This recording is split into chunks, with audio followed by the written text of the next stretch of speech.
Baik, selamat siang. Hari ini kita belajar tentang dinamika rotasi.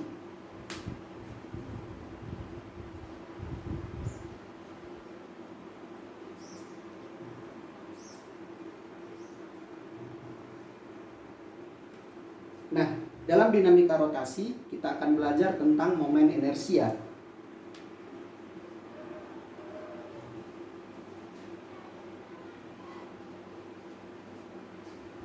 Di mana momen inersia ini kita tinjau dari dua bagian ya. Yang pertama adalah untuk benda yang bersifat atau benda partikel. Kemudian yang kedua nanti untuk benda tegar.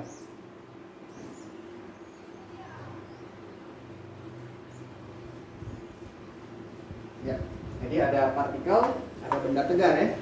Jadi sekarang kita akan tinjau momen inersia partikel ya. Yang pertama adalah momen inersia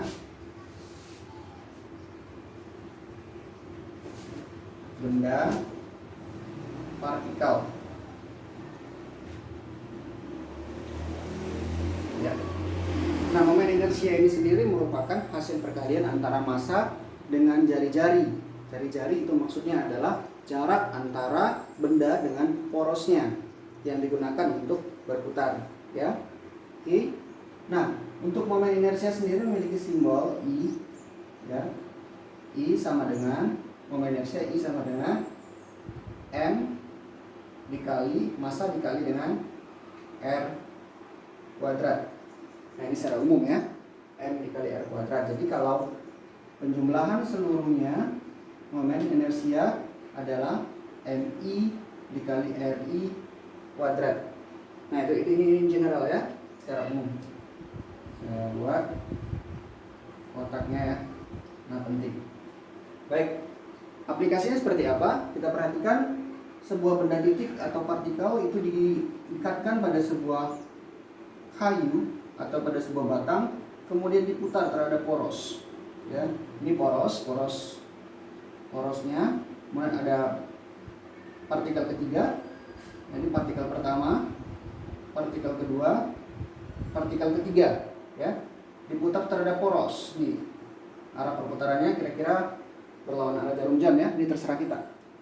Nah, lalu pertanyaannya adalah berapakah total momen inersia jika sistem ini diputar terhadap arah sedemikian rupa? Bagaimana total momen inersianya? Maka total momen inersianya adalah sigma I sama dengan M1 R1 kuadrat ditambah M2 R2 kuadrat ditambah M3 R3 kuadrat. Sehingga bagaimana? Maka hasilnya adalah M1-nya, katakanlah M1-nya 1 kg ya, misalnya. M2-nya katakanlah 2 kg, M3-nya katakanlah 1 kg. Kemudian kita katakanlah misalnya jarak R-nya ya, R1-nya misalnya 1 meter, R2-nya misalnya 1 meter ya. Sehingga M1-nya adalah 1 kg dikali dengan R1 kuadrat. R1 itu berarti 1 meter ya. 1 kuadrat ditambah M2-nya adalah 2 dikali 1 kuadrat ditambah M3 1 dikali R3. Nah, sekarang saya tanyakan, apakah R3 sama dengan 0 atau ada nilainya selain 0? Karena R3 berimpit dengan poros sehingga tidak memiliki jari-jari ya, atau tidak memiliki jarak. Hasilnya adalah 0 kuadrat, maka hasilnya adalah 1 kuadrat 1 ditambah 2 dikali 1 kuadrat 2 ditambah 0. Hasilnya adalah 3 apa? 3 satuan daripada momen inersia adalah satuan kilogram dikali dengan satuan jarak kuadrat, yaitu meter kuadrat.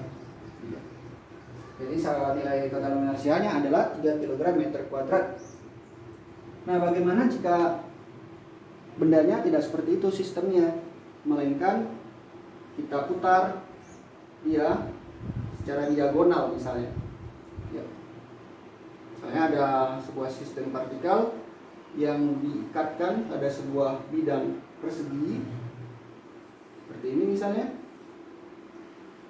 Oke, ini persegi, ini partikel ya.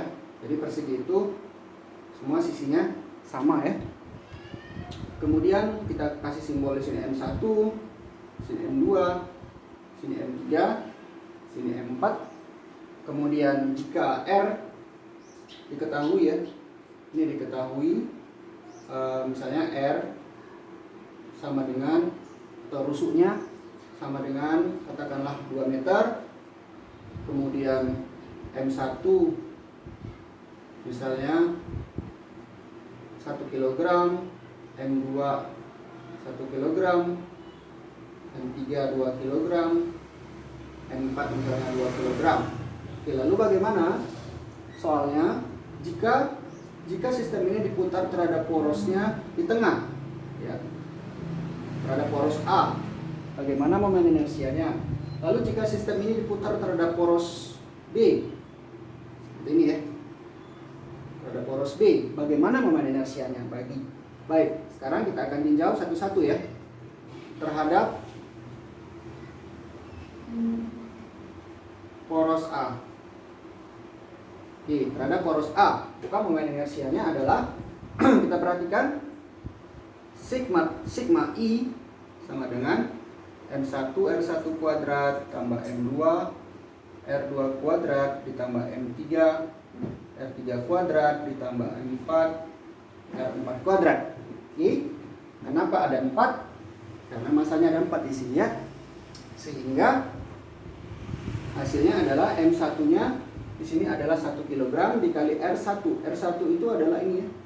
Ini R1. Jarak dari massa ke pusatnya, ke porosnya. Tegak lurus. Oke. Maka ini tegak lurus ya. Maka M1-nya adalah 1 dikali R1 kuadrat. Nah, ini tadi R1 ya. KR1 kuadrat adalah, karena di sini adalah 2, maka setengahnya di tengah ya porosnya. K1 kuadrat ditambah M2 1 dikali R2. Ini R2. R2 nya adalah 1 juga. Dikuadratin ditambah M3 2 dikali R3. Ini R3 ya. 1 juga dikuadratin ditambah M4. M4 adalah 2 dikali 1 juga. Ini adalah R4 ya, jarak dari massa ke porosnya. Sehingga hasilnya adalah bagaimana? 1 ditambah 1 ditambah 2 ditambah 2. Hasilnya adalah 2 tambah 2, 4 tambah 2, 6 kilogram meter kuadrat. Maka sigma I sama dengan 6 kilogram meter kuadrat. Lalu bagaimana terhadap poros B? Kalau kita lihat terhadap poros B,